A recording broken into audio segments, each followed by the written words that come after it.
And we are in the 15th book of Yisrayl. We're going to be in chapter 25, and this was from September 12th of 2015, and it's entitled, "The Pope is Getting Ready to Bring in the Greatest of the Tribulation." And then the subheading of this is, for more information, read The Mark of the Beast and the Nuclear Baby. So, you know, the things that are mentioned in here are explained in a lot of detail in both that series, Mark of the Beast, and also again in the birth of the nuclear baby, the explosion of sin. And of course, Pastor, he starts out here and he tells us that, Shalom everyone, what a beautiful crowd. He said, that's loud enough, speaking of the praises to Yahweh that greet him. Every opportunity he gets to speak, he says that those praises to Yahweh is loud enough to raise the dead. And then he laughs and he says, he laughs and he says, speaking of raising the dead, the Feast of Trumpets is coming, and this was right before the Feast of Trumpets. It was coming the following, third day, the following Tuesday, which was September 15th of 2015. And, he was showing that Satan would like to stop this Feast of Trumpets. Why would Satan like to stop the Feast of Trumpets? He says she wants to stop the resurrection of the dead, which is what this Feast of Trumpets represents. It represents the raising of the dead. And if, in going through the books, the Mark of the Beast, Volume 1, and the book that we're currently going through in the Mark of the Beast, Volume 2, we're covering this area pretty extensively about the resurrection of the dead, both the first resurrection, which involves all of the saints of Yahweh, all of those who have ever been called into the work of Yahweh, and they're being resurrected for their reward, which is a place, provided that they have qualified, provided that we have all qualified for a position in Yahweh's ruling government, in the kingdom of Yahweh. Remember, the kingdom of Yahweh is the government of Yahweh. It's the ruling government, and it has these perfect laws, as Jacob showed. The perfect kingdom based on perfect laws, that is the kingdom of Yahweh. And this is what this Feast of Trumpets represents, this resurrection of the dead. It represents bringing all of those who have ever, who have qualified into this, to the point where they can actually receive their reward and be placed actually in those positions. But the Feast of Trumpets is a great representation, a representative of what you're going to be doing very shortly in Yahweh's kingdom. You will have the power to create and maintain flesh. And if you remember, when the great Kohan, he gave a sermon concerning the priests of the stones in the high priest's breast. Back up here, tongue twister. I guess I should have practiced that before I came up. The stones in the high priest's breastplate, and each one of those stones represented, a certain character, a certain characteristic trait. And Satan actually was shown to have only 9 of those 12, and one of those stones that was removed was actually this ability to create, the power to create and maintain flesh. This is one of the things that was taken from her. But it's a wonderful thing, Pastor shows here, to have this power to create and maintain flesh. And he says, and unity is what brings it. Unity, being in unity with Yahweh. There's no other way to attain, this kingdom. There's no other way that peace is going to be had other than through these perfect laws are going to be in this perfect kingdom. And it's going to be it's going to be led in unity. And unity is a very, very important part of this. And in Webster's here, okay, we're working today. Spoke too soon. There we go. Okay. The definition of unity. The definition of unity means a condition. That 2a there means a condition of harmony or accord. It means constantly, or let's say continually, without deviation or change. means a quality or state of being made one, or unification.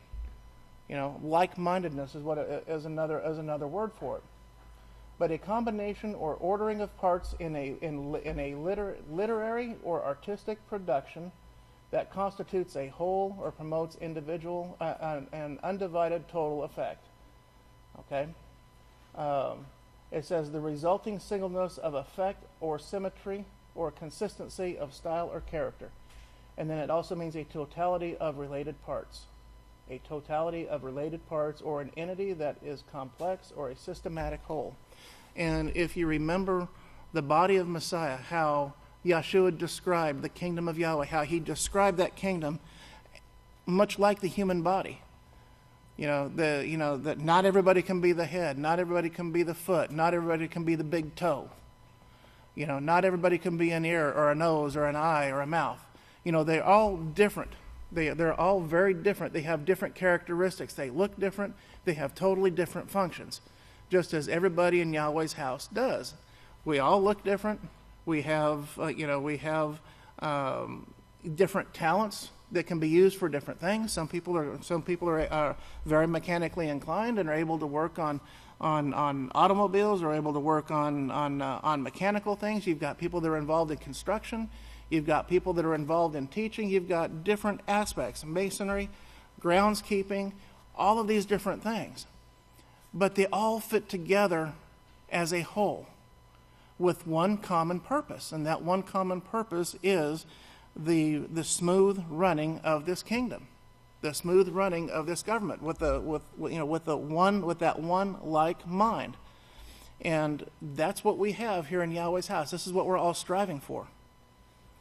So, and unity is what's going to bring this peace.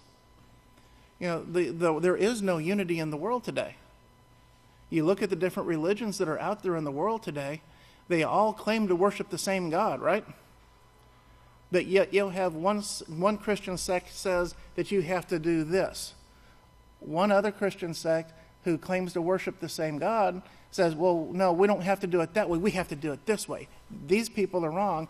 These people are going to burn forever in hell, and we're going to be the only ones in heaven. And this other one over here says, no, they're all three. Both of them are wrong. We've got to do it this way. It's got to be done this way. You see, there's no unity. There's no cohesiveness. There's nothing there, and it's the whole world is failing. They're failing.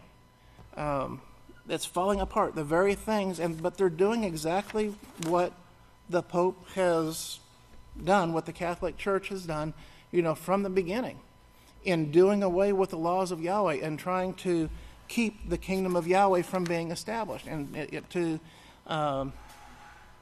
this is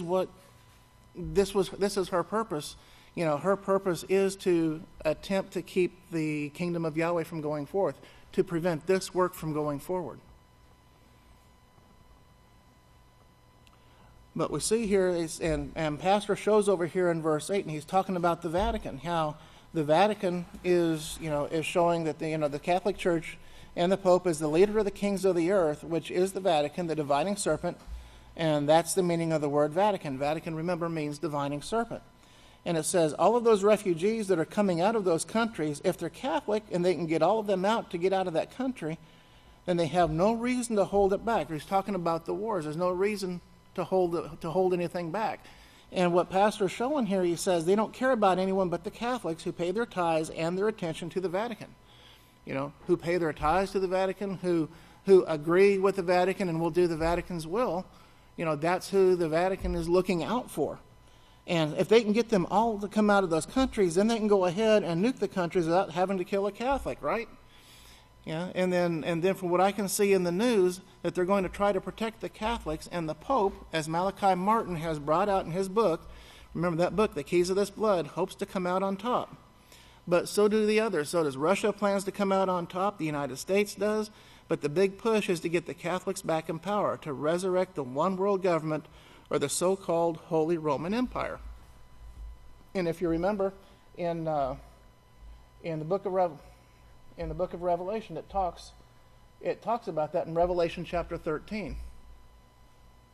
It talks about the about how Yachanan he saw this beast from the sea rise out of the sea, and this beast had 7 heads and 10 horns, and that the beast was similar to a leopard, and it's showing you the different characteristics of this beast. Now, it's not an actual beast, but a government with these beastly characteristics. And he shows here, it says, and the dragon gave him his power and his throne and great authority, and one of the heads I saw was wounded as it were to death, and the deadly wound was healed. And if you remember your history, the Roman Empire fell. History shows that the Holy Roman Empire actually fell.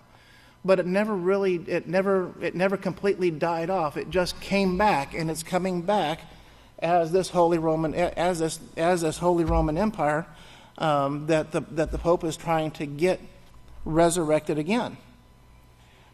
And then we see here that this spokesman here, there was given unto him a mouth to speak great things and blasphemies. It's speaking of a mouth, a spokesman. And power was given to him to make war 42 moons. And he opened his mouth in blasphemy against Yahweh, and blasphemed his name and the house and those who dwell in heaven. And this has always taken place. Yahweh has always been spoken against. The name has been taken away. What greater form of blasphemy is there if you take the name of the Creator, if you take Yahweh's name away and replace it with that of a worthless God? You've taken the name of Yahweh and you've brought it to nothing. And this is what we see that has taken place, and history shows that, and we're going to see that here in just a second. But it was given to him to make war with the saints and to overcome them, and authority was given to him over all tribes, peoples, nations, and languages. And then you see the second beast that comes out of the earth. The second beast that comes out also has the same authority. It's exercised the same authority that the first beast had.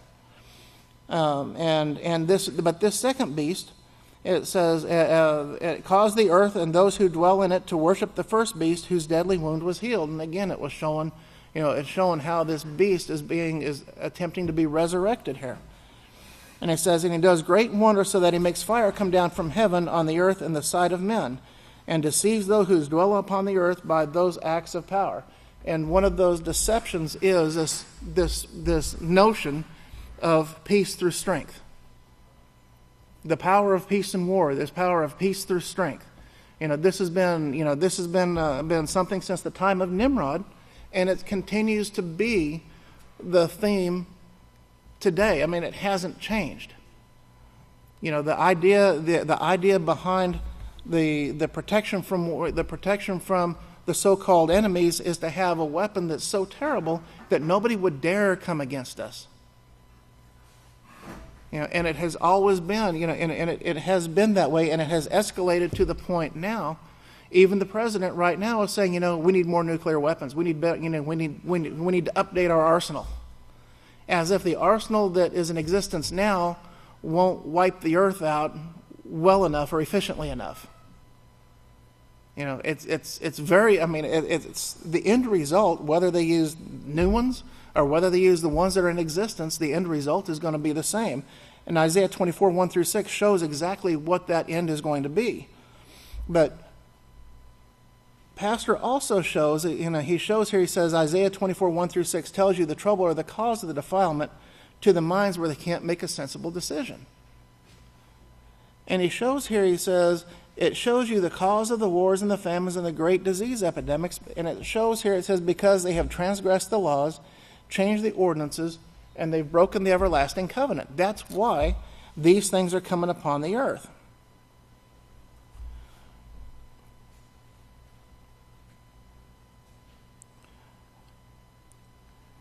In Isaiah 24:1, it shows that it says here, behold, it says, Yahweh makes the earth empty. Well, the earth becomes empty. It has become empty and has been made waste, and it has become perverted.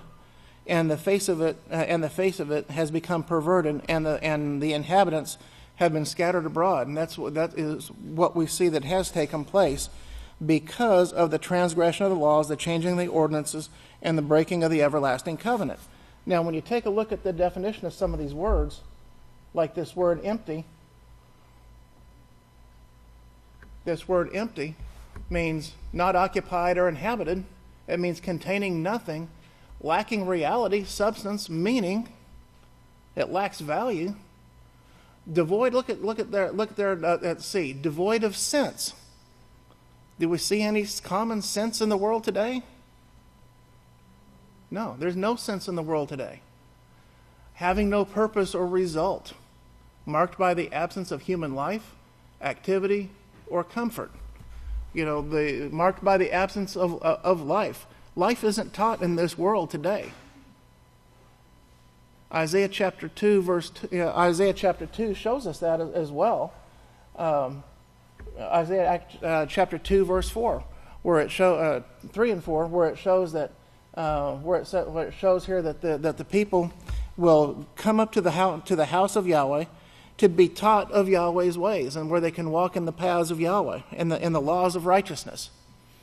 And it shows here, it says, he will judge among the nations and will rebuke many people.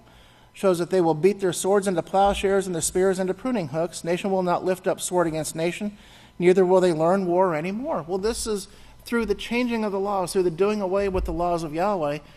They're doing away with the laws of peace. And the only thing that is being taught is war, bitterness, and hatred. You're being taught how to attain these sicknesses, how to attain these diseases. And the result of that is, as we see here in Isaiah 24:1, it says the earth is made empty and it's made waste. Well, look at what the word waste means. One of the meanings of the word waste is to through the loss or breaking down of body tissue. You've heard when somebody is dying of cancer, their body is literally wasting away.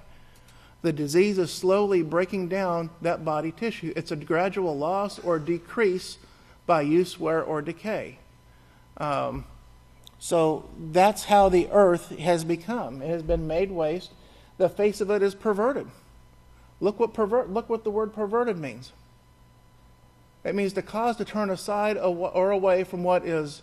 It says here from what is good, or true, or notice morally right. So the earth has become perverted. It's become there's no morality in it to cause to turn away or aside from what is generally done or accepted, to divert to a wrong or end purpose, to misuse, to twist the meaning or sense of, to misinterpret.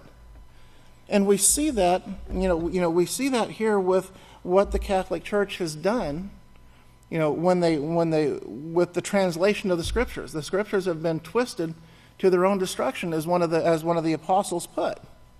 He says that they twist the words, they twist the Scriptures to their own destruction. They twist them around to make them say what they want them to say, to fit their agenda, to fit what they want to get across.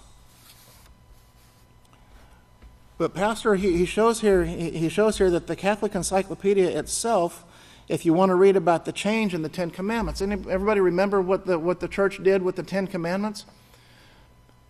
There was one commandment that they did away with. Remember what that one is? Was it number 2, right? And if I'm not mistaken, doesn't that say you will not have any graven images? And the world interprets that as, okay, they can't have any statues. So, as Pastor shows here, he says when you go to the Vatican, or you go anywhere, when you go into the Vatican, all around, you can take a look at the pictures of St. Peter's Square, and all along the top. Now, I don't know why they call it St. Peter's Square. It's a circle. Okay, but all around that circle, you see these little things standing up, these little projections up on top of the circle, just looking down. And when you take a look and you look at them, it's all the gods. The gods are standing there, and it's like they're watching. They're all looking at that center obelisk, is where it appears that their attention is focused on. Okay, but they took that away. And it's but they didn't want that to be part of their 10, because they had to have their gods. So when they took that one away, they got a problem. Now they only got 9. So, and in their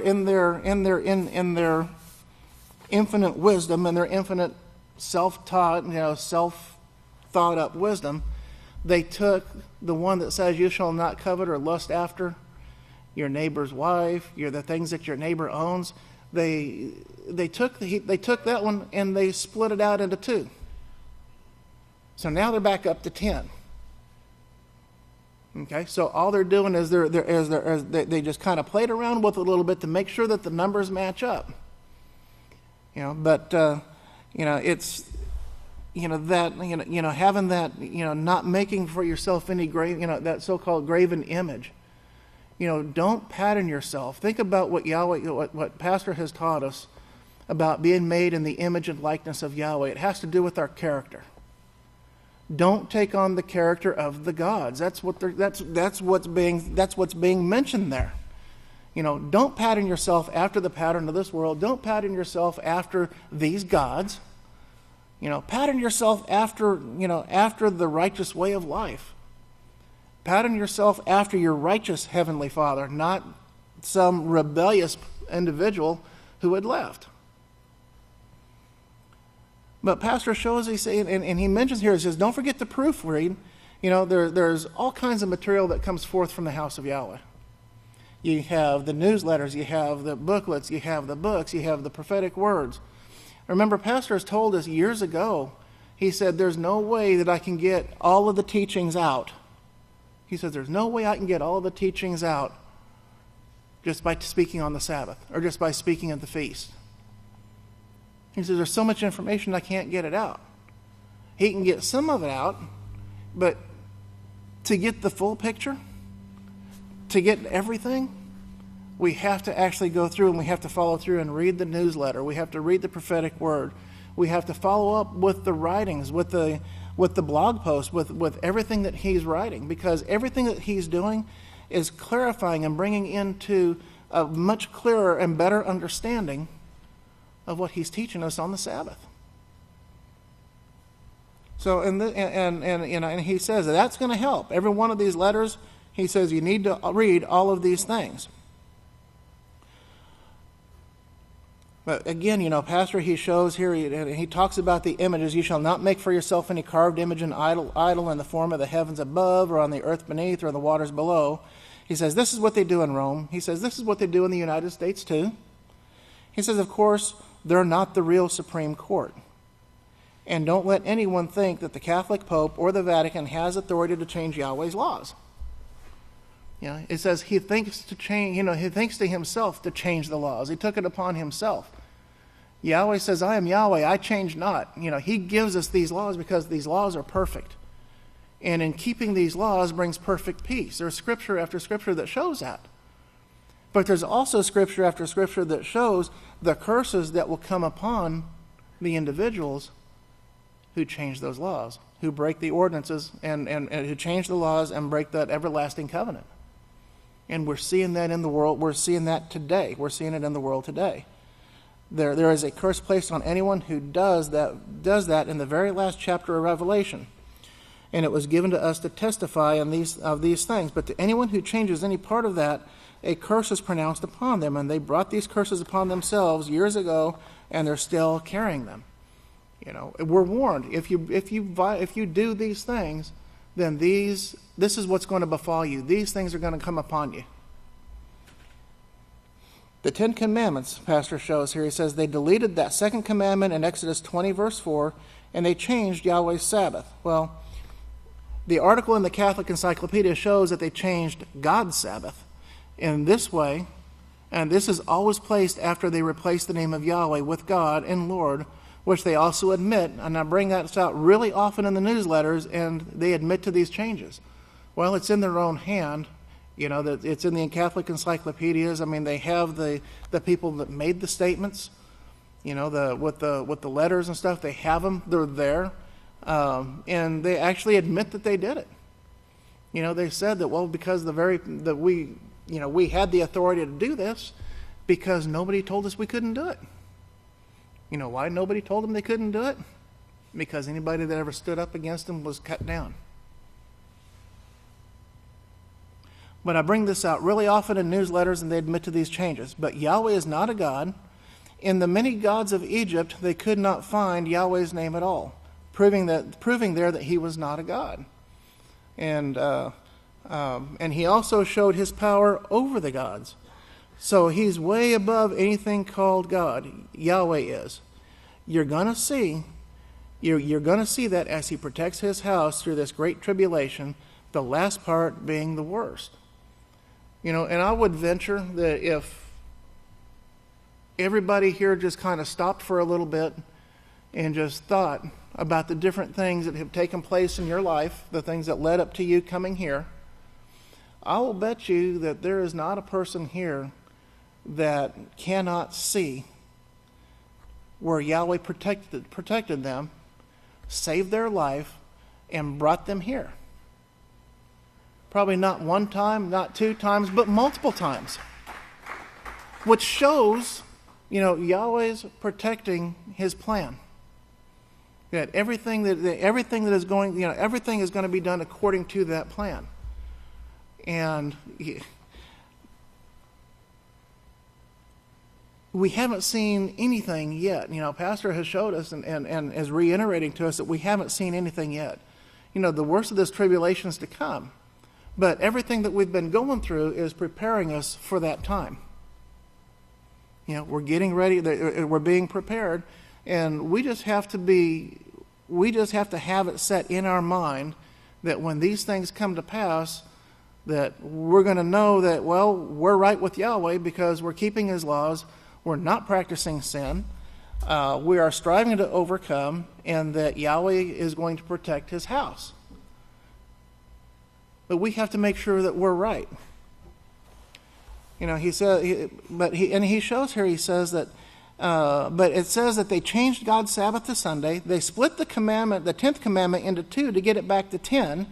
And you can see all this in the Catholic Encyclopedia. As a result, the Roman Catholic version of the 10 Commandments is always one ahead of the King James in the Decalogue until the 10th commandment, when they break it into two and make the 9th and 10th commandment. And it looks like this is actually out of the Catholic Encyclopedia here. It says the Catholic Encyclopedia, Volume 3, page 153, confirms the deletion of the 2nd commandment and the change of the 4th. If you want to look it up, it's in the Catholic Encyclopedia. If you think I'm lying, or even if you don't think I'm lying, reaffirm it for yourself. Remember what it says, to prove all things and hold fast that which is righteous. Pastor's saying here, prove himself right. Prove what he's telling you. When we do this, we prove Yahweh right.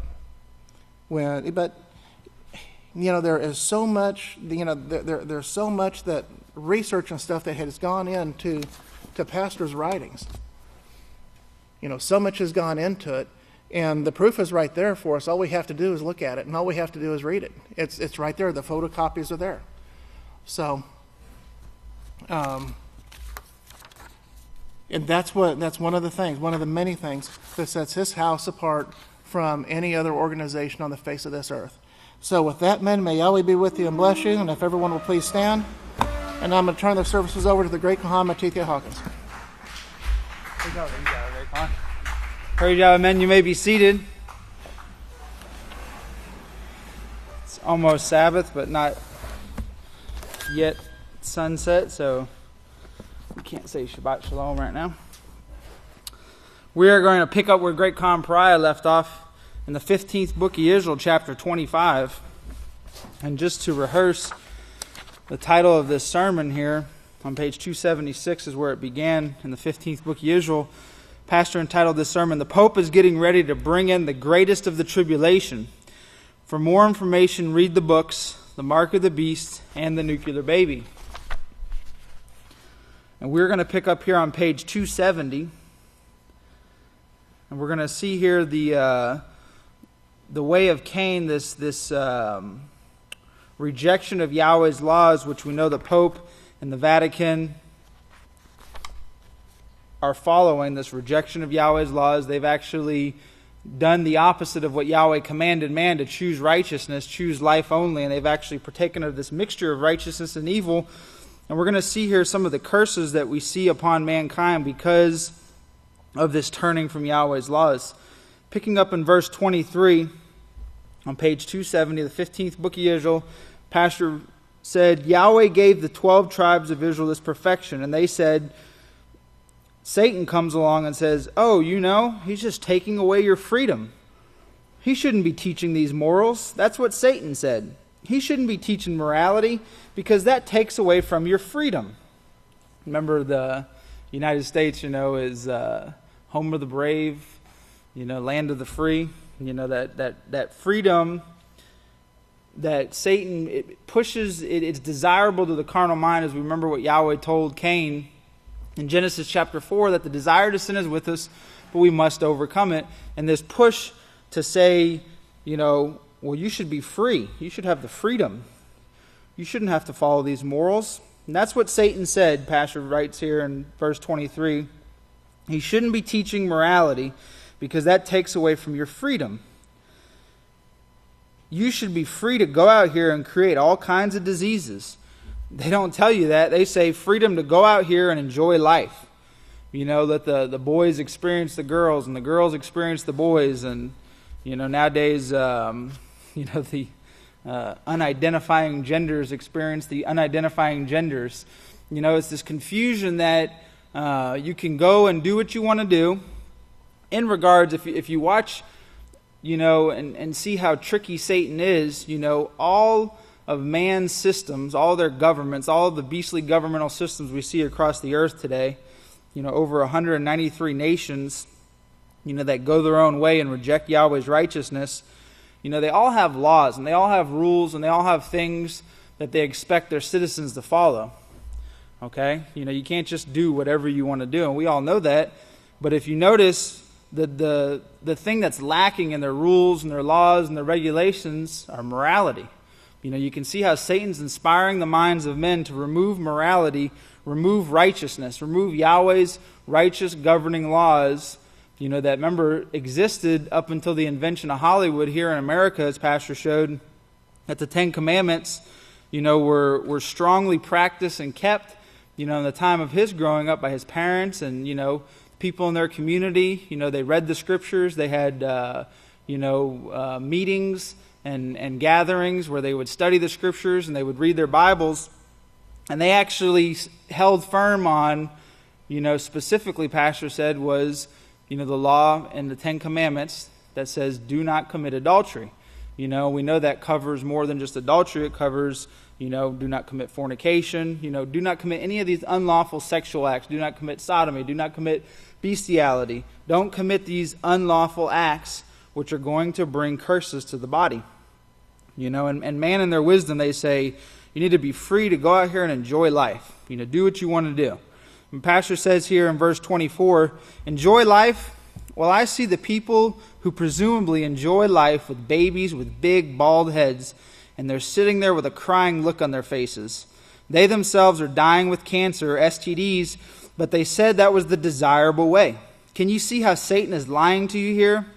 Well, she lied to our forefathers the same way. She lied to Eve the same way. This is the desirable way. It's really not the desirable way. We, the house of Yahweh, we have the understanding to know this is not the desirable way. This is what's causing, the misery that we see on the earth today. But of course, mankind, with their deceived minds and the, ill thoughts and evil intentions of man's heart, as we saw the Apostle Shaul wrote how it would be in the last days, where there'd be perilous times and men would be lovers of themselves and so on and so forth. We see how mankind today, they totally gap over, all the curses. They see sickness, they see disease, but they gap over and they miss the cause of these things, and they miss the fact that sin is bringing about this wickedness, this misery, this suffering. And you see them on the news and they'll be like, why would God allow this poor child to be born without eyeballs? I remember there was a clip shown in one of the prophecy films or one of the feasts, where they had a child and they have a certain condition where they're born and they have no eyeballs. And the lady, the grandmother or the mother, I think it was the grandmother, why would God allow this to take place? So they have this King James rendition in their heads that, Yahweh is this vengeful, wrathful, angry person, And because you wouldn't follow these rules, then there's this suffering that he brings upon people. Well, we know that's not true. We know that suffering comes upon man because of their own actions, And sadly, in this generation, maybe not for the children that are born without eyeballs or born with cancer or born, stillborn, maybe not their actions, but, their parents, their grandparents, the third and fourth generation, all the way back to Cain, where we see mankind rejecting Yahweh's way. But Satan's way is not the desirable way. Okay? Don't believe that false teaching. That's a false teaching that is the desirable way. It's fulfilling a legal lust for a very short time period while people fill their bodies with sexually transmitted diseases which their children will have to face when they're born.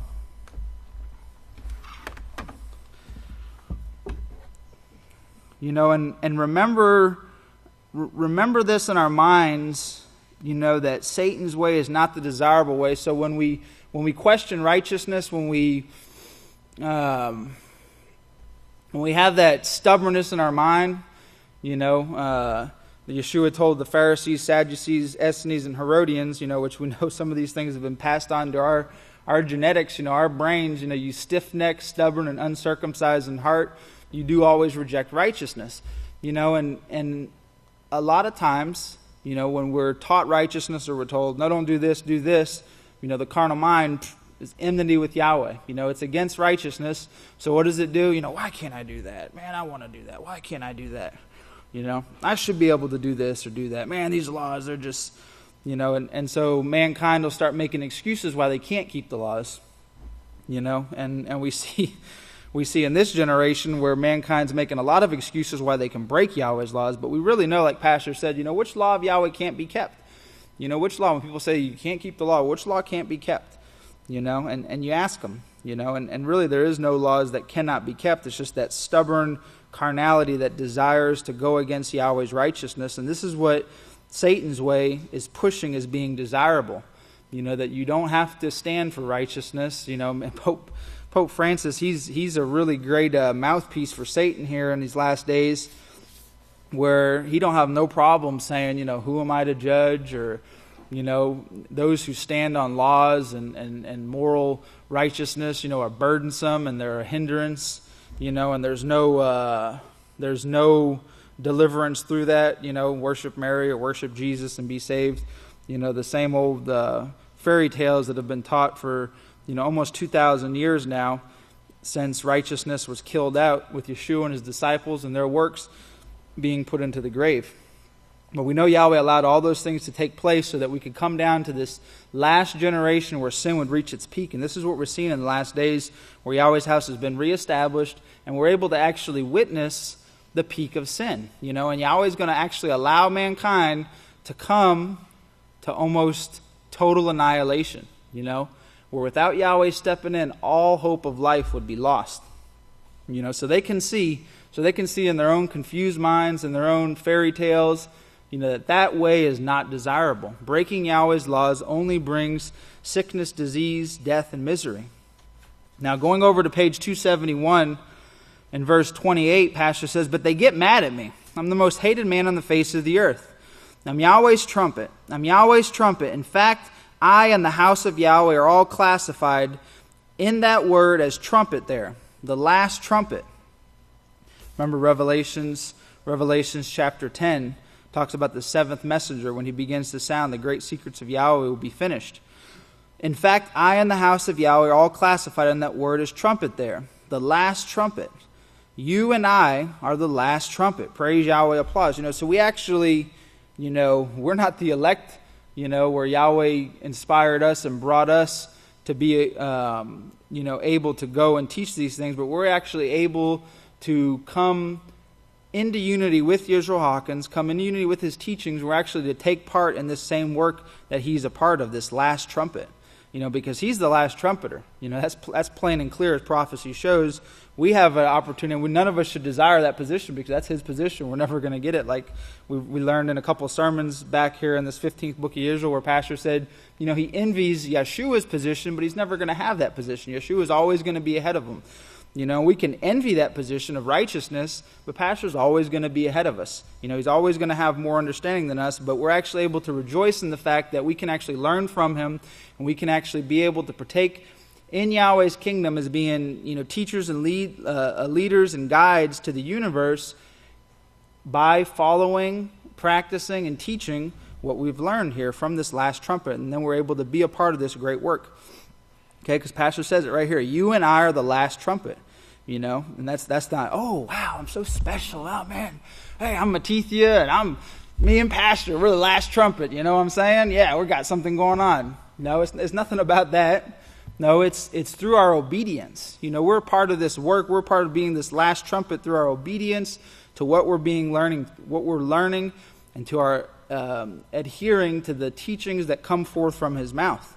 That's how we prove to Yahweh that we are this last trumpet, that we're a part of this work.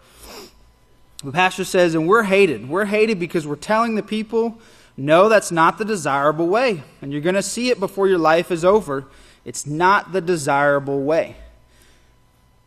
Do you think those refugees right now that are fleeing, they're homeless, do you think the ones that are starving for food, do you think that's the desirable way? Pastor read an article a couple weeks ago about 20 million people, facing starvation, 20 million children facing starvation. Do you think that's the desirable way? And I don't know how y'all feel at the end of Day of Atonement, but I actually feel pretty hungry at the end of Day of Atonement. Starving is probably one of the worst ways to die. And like Pastor said, even if you don't die from it, it can destroy your mind because, of course, we know that the brain is, fatty tissue. That's what science looks at as fatty tissue. But after you start starving enough, your body will actually start taking from those fat reserves, and you actually cause brain damage. Someone could survive through starvation, but they actually could be brain damaged from these things. It's very miserable suffering, and Yahweh willing, none of us can see that as being desirable, and we need to relate that suffering with sin, so that we can build up the hatred towards sin, where we won't partake in sin again. Not where we get so mad and built up in anger like people do. These Christians that they know a little bit of morality and they get built up on something. They go do some crazy thing. Now that's not hating sin, because you actually partake in sin when you fall into that trap of acting out in violence or aggression, but to hate sin where you would never allow yourself to willingly go back to it, where you turn from it and never go back to it, and you would teach others that they need to turn from it and not go to it. That's showing true hatred for something that you won't partake of it. You put it out of your life and you're not going to go back to it. You won't turn back. Well, that's part of this desirable way that started the same way that Satan and Eve started. Okay, this is Satan's desirable way, this suffering, this starvation. The proper way would have been to follow Abel. Well, Abel told me my sins. I didn't want to go to him. Abel told me I was wrong. I should be independent. Independent? Look up that word. Well, it means without Yahweh. Independent, it actually means without Yahweh, who created you for a purpose to allow you to find out the proper way of living a peaceful, joyous, healthy life and entering into his kingdom. That to me is the most desirable way. Praise Yahweh, Pastor says. So remember that we can't be independent of Yahweh. We are interdependent. Remember we learned in the Peaceful Solution about being interdependent and how a community is interdependent on one another. You need people to take out the trash and people to supply the water and take care of the septic and all those different things. We're always going to be dependent on Yahweh, on his house, on his seventh Malach. We're always going to have a dependency on these things, and we never can think in our mind, well, I just can't, deal with that person anymore, so I'm going to separate from them, or I'm going to, stay to myself and stay quiet. We actually have to continue to learn how to work with one another, and working with one another is not sitting there waiting, for your brother to get over whatever he's trying to get over. You have to get over whatever it is that's holding you back from being able to work in unity, work in unity and being interdependent on one another. Relying upon one another to get things done, to get the work done, to rejoice. We actually rejoice together. We're interdependent on rejoicing together. You can't go by yourself and be joyful. You can have joy, but you can't just go and be joyful by yourself. Actually, people who, think they could just go off by themselves, they become very miserable, because it's a part of rejoicing. That's why Yahweh calls us together to gather on the Sabbath day, so we can gather together in righteous fellowship and rejoicing and learning. Yahweh created us for a purpose, to allow us to find out the proper way of living a peaceful, joyous, healthy life, and to enter into his kingdom. That is the most desirable way. And if you have a book you should underline, that's the true desirable way right there. Okay, that's the most desirable way. Actually learning the purpose why Yahweh placed us on the earth, and the purpose why Yahweh gave us life, and the purpose Yahweh has for us throughout all eternity, if we can qualify for those positions. And we can qualify for those positions, man. Yahweh called us here to qualify. He didn't call us here to fail. It's kind of like some of the different tests, or maybe, I don't know if you remember when you got baptized, you might have been like apprehensive at first, or a little nervous, like, man, they might tell me I can't get baptized, man. I might they might tell me I'm no great, And there's a nervousness that comes, but then when you get through it, you're like, that was no big deal. It was no big hurdle. Or I'm thinking about the tests we take in classes throughout the week. Sometimes when those tests come, I don't like test night. I'm not super joyful about test night. But when the test is over, it's like, that wasn't that big of a deal. It wasn't that bad. I'm still breathing. I'm still moving forward.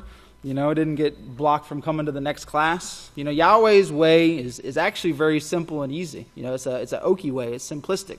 Where it's easy to follow and it's easy to practice. It just takes us overcoming the mental block that Satan tries to use to keep us from advancing forward. We're going to be able to qualify for this great position that Yahweh's called us to qualify for. We just have to continue to practice what we're learning.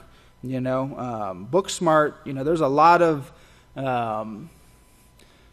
what does Pastor call them? Intellectual idiots. The world is full of intellectual idiots. They can quote books, and they can go to, these fancy universities and things, and get all these high honors and degrees, but in actual practice, practice and application, they fail big time. And we got to make sure that we're not just, we do got to study. We do got to study, read, study, and meditate, but we also have to make sure that we're practicing what we're learning. We have to put into practice in our day-to-day lives the thing that we're learning in Yahweh's house, and we're learning how to be peacemakers. Blessed are the peacemakers, for they will be called the sons of Yahweh. Remember what Yeshua said in Matthew chapter 5, blessed are the peacemakers, for they will be called the sons of Yahweh. We have to make peace. Okay? If you're waiting for someone else to make peace with you, well, you're going to keep on waiting, because it's not going to occur. You have to make peace. You have to be the one who is first in choosing righteousness. We have to do these things, man. Going on to page 272.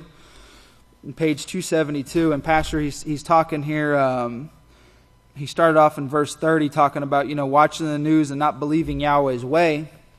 And then in 31, he talked about the cancer. Look at some of the curses here. I'm sorry, in verse 30 he says, you'd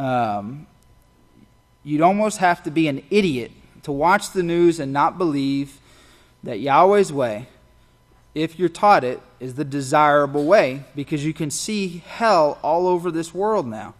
And that's the truth. That's the hellfire that's burning. It's called mankind going their own way.